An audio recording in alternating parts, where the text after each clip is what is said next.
गुरु दाखविला सत्याचा मार्ग, अंधार झाला दूर, चरणी ठेवली श्रद्धा जेव्हा जीवन झाले नूर. दर्शकांनो, गुरु म्हटला तर एक अंगामध्ये एक रोमांच येतं आणि गुरुची नामदीक्षा म्हटली तर अंगावर शहारे येतात. आणि गुरुचं ज्ञान म्हटलं तर जीवनाचा उद्धार होतो. आणि अशाच एका गुरुबद्दल आपण चर्चा करणार आहोत, जे गुरु दुसरे तिसरे कोणी नव्हे तर जगद्गुरु तत्वदर्शी संत रामपालजी महाराज आहेत. आणि त्यांनी ज्या गुरूंकडनं नामदीक्षा घेतली ते गुरु म्हणजे साक्षात स्वामी रामदेवानंदजी महाराज. संत रामपालजी महाराजांनी 17 फेब्रुवारी 1988 रोजी स्वामी रामदेवानंदजी महाराजांकडनं गुरुदीक्षा घेतली आणि त्याच दिवशी त्यांच्या जीवनाचा पूर्ण कायापालट झालं. आणि सांगायला विशेष वाटतं की जेव्हा संत रामपालजी महाराजांनी गुरुदीक्षा घेतली त्यापूर्वी संत रामपालजी महाराज लोकवेदानुसारच आणि जे काही जे सामाजिक रूढी परंपरेनुसार भक्ती साधना करत होतात. परंतु जेव्हा रामदेवानंदजी महाराजांना त्यांनी गुरु केले त्यानंतर त्यांना जीवनाचा खरा मार्ग कळाला, भक्तीचा मार्ग कळाला आणि मोक्षाचा मार्ग कळाला आणि जनकल्याणाचा मार्ग कळाला. आणि त्याच हेतूने संत रामपालजी महाराजांनी आपला मार्गक्रम चालू ठेवला. आणि आज जगामध्ये संत रामपालजी महाराजांसारखे जगद्गुरु तत्वदर्शी संत कोणी नाही.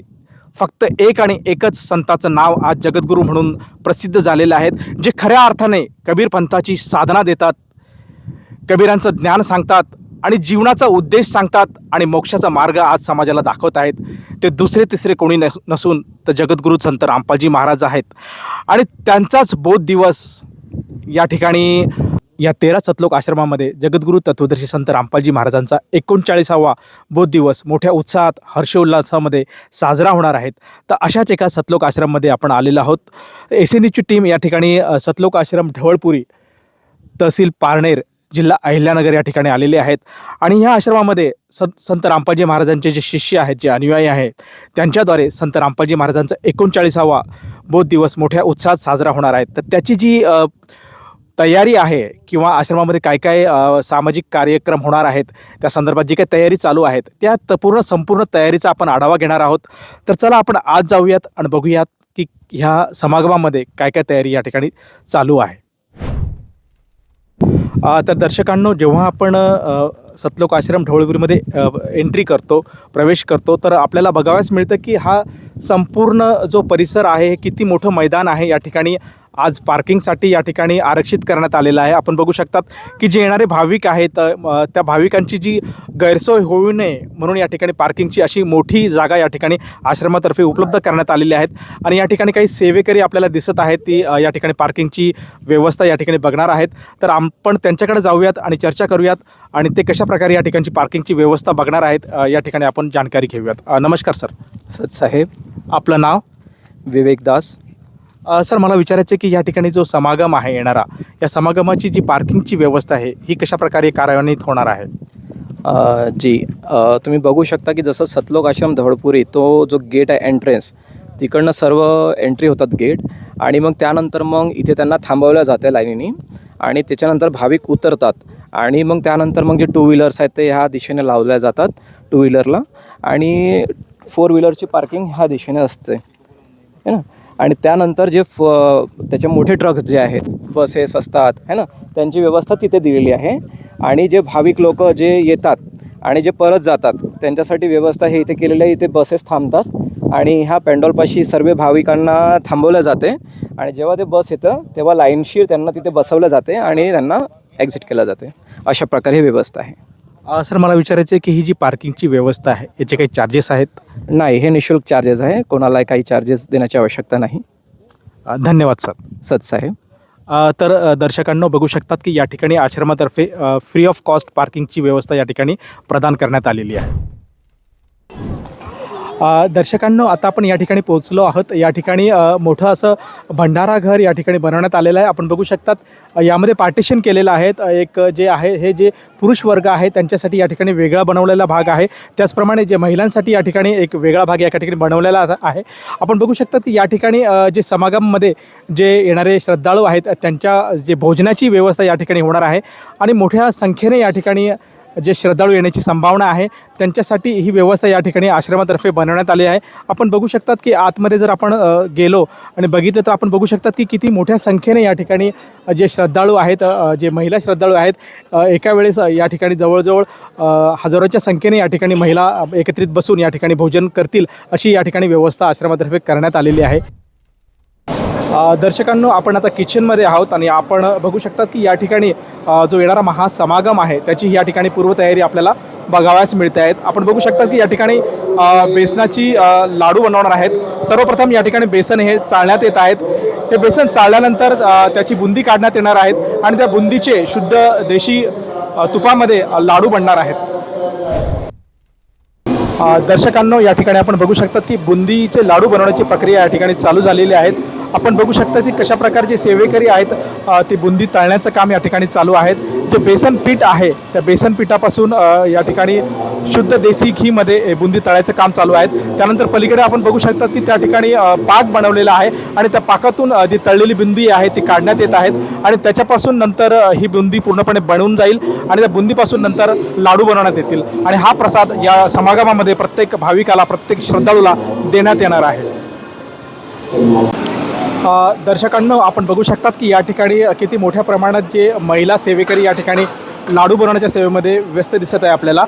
आपण मगाशी दाखवलं की आपल्याला कशा प्रकारे ती बुंदी काढण्यात आली, त्यानंतर ती पाकातून काढण्यात आली आणि या ठिकाणी या ट्रेमध्ये, मोठमोठ्या ट्रेमध्ये या ठिकाणी ती बुंदी आता आणण्यात आलेली आहेत आणि या बुंदीपासून आता लाडू बनवण्याचं काम निरंतर या ठिकाणी चालू आहे. आपण बघू शकतात महिला सेवेकरी या सेवेमध्ये लागलेल्या आहेत.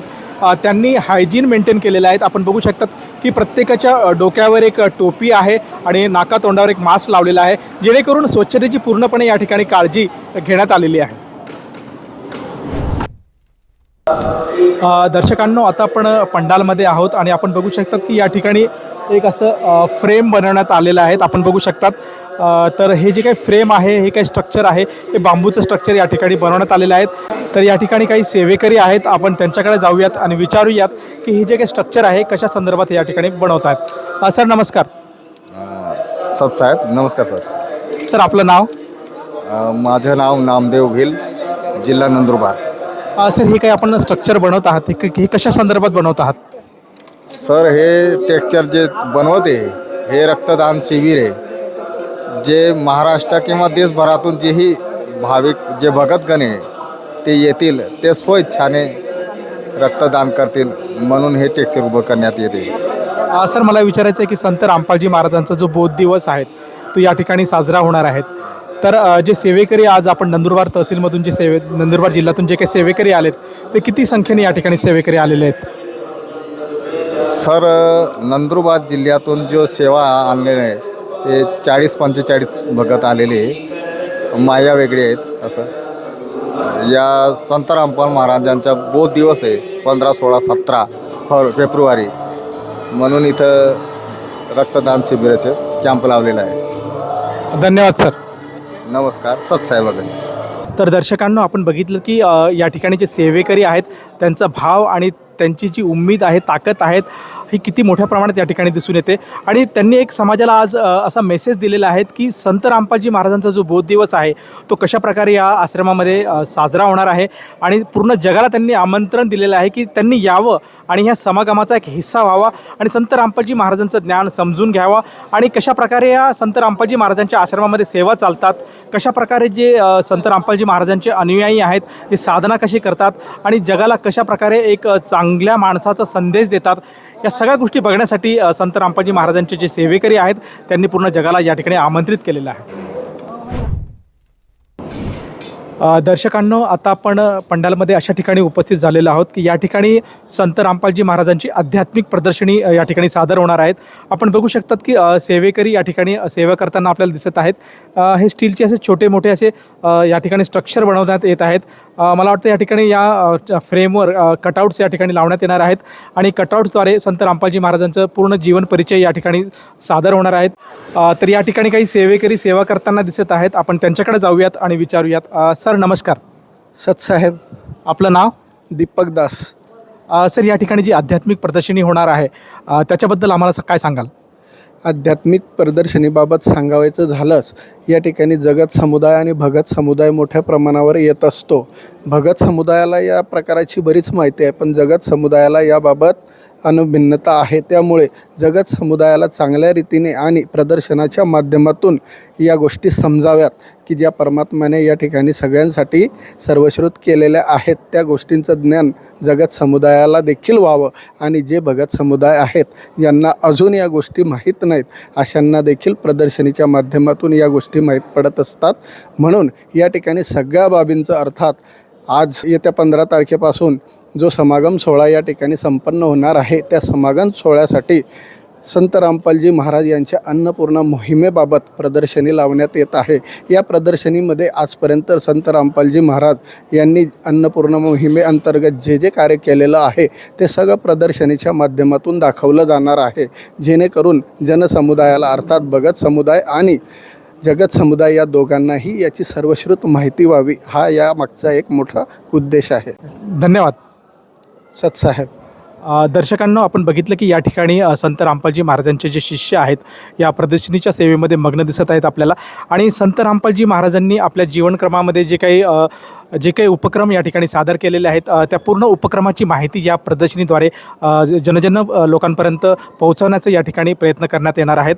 आणि आपण बघितलं की प्रामुख्याने जो अन्नपूर्णा मोहीम संत रामपालजी महाराजांची जी बहुचर्चित मोहीम आज जगामध्ये प्रसिद्ध झालेली आहेत, त्याचा पूर्ण जे काही चित्र आहे या प्रदर्शनीच्या माध्यमातून सर्वसामान्य जनतेपर्यंत आणि सर्व समाजापर्यंत पोहोचवण्याचा उपक्रम या ठिकाणी प्रदर्शनीच्या माध्यमातून होणार आहेत, हे आपण स्पष्टपणे या ठिकाणी सांगू शकतो. तर दर्शकांनो, आता आपण पंडालमध्ये आहोत आणि या ठिकाणी आपण बघू शकतात की किती मोठ्या संख्येने महिला सेवेकरी या ठिकाणी सेवा करताना आपल्याला दिसत आहेत. आपण बघू शकतात की या ठिकाणी वेगवेगळ्या कलरचे जे फुलं आहेत हे बनवण्याची सेवा या ठिकाणी चालू आहे. आपण बघू शकतात की या ठिकाणी काही लाल रंगाची आहेत फुले, काही नारंगी रंगाची आहेत. हे सगळं रॉ मटेरियल आहे आणि याच्यापासून फुलं बनवण्याची सेवा या ठिकाणी चालू आहेत. हे जे फुलं बनणार आहेत ते जे दरबार साहेब आहे त्याच्या डेकोरेशनसाठी यूज होणार आहेत. आपण बघू शकता की ह्या प्रकारे अशा ठिकाणी हे फुलं असे बनणार आहेत आणि काही फ्लॉवर पॉटसुद्धा या ठिकाणी बनवण्यात आलेले आहेत. ही सगळी जी सेवा आहे ही शिवशोभीकरणाची सेवा आहे, डेकोरेशनची सेवा आहे आणि ह्याच फुलांचा उपयोग या ठिकाणी दरबार साहेब सजवण्यासाठी होणार आहे. तर या ठिकाणी काही महिला अनुयायी सेवा करताना दिसत आहेत. आपण त्यांच्याकडे जाऊयात आणि विचारूयात. नमस्कार ताई. सतसाहेब. आपलं नाव? ज्योतिदासी. ताई, मला विचारायचं की या ठिकाणी संत रामपालजी महाराजांचा बौद्ध दिवस साजरा होणार आहे, तर या ठिकाणी जी सेवा चालते ही कशा प्रकारे चालते आपली? आज इथं संत रामपालजी महाराजांचा 39वा बौद्ध दिवस आहे. त्या बौद्ध दिवसानिमित्त आता सध्या माळा बनवायची सेवा इथे चालू आहे. ही माळा सेवा, ह्या बनवलेल्या माळा आपण दरबार साहेबमध्ये शोभेसाठी लावतो आणि ती सध्या माळा बनवायची सेवा आता इथे चालू आहे. मला विचारायचं आहे की बौद्ध दिवस म्हणजे काय? बौद्ध दिवस म्हणजे ह्या दिवशी जे आमचे गुरुजी आहेत संत रामपालजी महाराज, ह्या महाराजांना त्यांच्या गुरुजींकडनं नामदीक्षा भेटली होती, नामोपदेश भेटला होता. त्या दिवसाला आपण बौद्ध दिवस म्हणून संबोधित करतो. अच्छा, त्याच्या उपलक्ष या ठिकाणी समागम होणार? येस, त्याच्या उपलक्ष या ठिकाणी आता समागम करत आहोत आपण आणि त्या समागमाची तयारी आम्ही सध्या करत आहोत. धन्यवाद ताई. सत्साहेब. तर दर्शकांनो, आता आपण पंडालमध्ये आहोत आणि या ठिकाणी दरबार साहेब सजवण्याची सेवा या ठिकाणी चालू आहे. आपण बघू शकतात कशा प्रकारे या ठिकाणी दरबार साहेब हे सजवलं जात आहे. आपण बघू शकतात की जे संत रामपालजी महाराजांचे जे अनुयायी आहेत, जे सेवेकरी आहेत, पूर्णपणे सेवेमध्ये मग्न दिसत आहेत. आपण बघू शकतात किती मोठ्या उत्साहाने या ठिकाणी या सेवेमध्ये ते सहभाग दाखवत आहेत आणि हे दरबार साहेब या ठिकाणी सजवण्याचं काम या ठिकाणी चालू आहे. आपण बघू शकतात की या ठिकाणी संत गरीबदासजी महाराजांची अमृतवाणीचं पठण होणार आहे. 3 दिवशी अखंड पाठ या ठिकाणी होणार आहे, त्याचं पठण होणार आहे. तर असा हा मोठा महासमागम आज या ठिकाणी साजरा होणार आहे आणि त्याचीच ही पूर्वतयारी या ठिकाणी आपल्याला बघावयास मिळत आहे. दर्शकांनो, हे जे आहे हे दरबार साहेब आहे.